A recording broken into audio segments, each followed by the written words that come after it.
So, tapos na ang Christmas celebration. Ngayon, nasa baba ako. May natusan kasi akong bunso. Nasabi ko, linisin yung table ko. Tingnan nyo ah. Nagsasalita siya kanina pa. Nililinis ni bunso yung aking table. Sa susunod, di ko na ito lilinisin ha. Bakit po? Ano? Ang laki-laki, ang dami mong gamit. Tapos, Nakakainis. uy! Alam nyo kasi to si Bunso, very organized to sa table niya. Ito yung table niya, tingnan nyo ah. Yung kanyang mga photo card, yung kanyang notes, photo card album. Yan ang table niya. Katabi ng table ko at sa ilalim mayroon pa siya nakalagay. And then, napansin niya, yung katabi ng table niya hindi organized, which is my table. Ayan no. Kaya sabi, I have time to arrange my table, no? Siya yung pinag-ayos ko. Tapos naririnig ko siya, madam siya sinasabi. Pero magaling mag-organize ng things to. Kaya pwede ko na tong secretary, di ba? Kasama kasi kami sa kwarto. Ito yung kwarto namin. Ayan, magkatabi kami.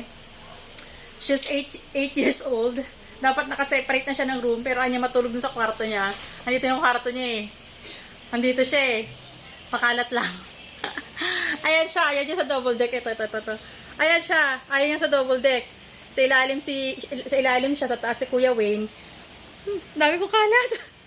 Ang dami nakasampay! Ay, niya matulog doon sa kwarto niya. Saka si Wayne. Kaya bakante yung kwarto na yon. Wala natutulog. Nandito siya sa kwarto ko. O yan o. Kaya sabi ko, since nandito ka sa kwarto ko, you have to organize things. Hindi ko pwedeng makalat to. Ayan siya. Pero may sinasabi ka na, naririnig kita sa baba ah. Ano yun? Ano sinabi mo kanina? Ngayon mo lang siya lilinisin, pero Hindi ko na ililinisin agad. ulit. Ulit. Eh, paano pag tayo ulit, nag-makeup saka nag-ayos ng hair? Kung kasalanan mo yan, ikaw na mag-ayos. Hoy! Ikaw ah! Bakit? Ikaw ah! Bakit? Manang-mana ka sa nanay mo ah! Talaga. Sinong nanay mo? Ikaw! Halika nga rito. Do you love mommy? Kiss mommy. Oh, lagi mo ayusin table ko ah. Ayoko nga. Hindi mo ko love? Basta palagi ko ayusin table mo, palagi mo ko bilan. Nang? Photocard. Okay.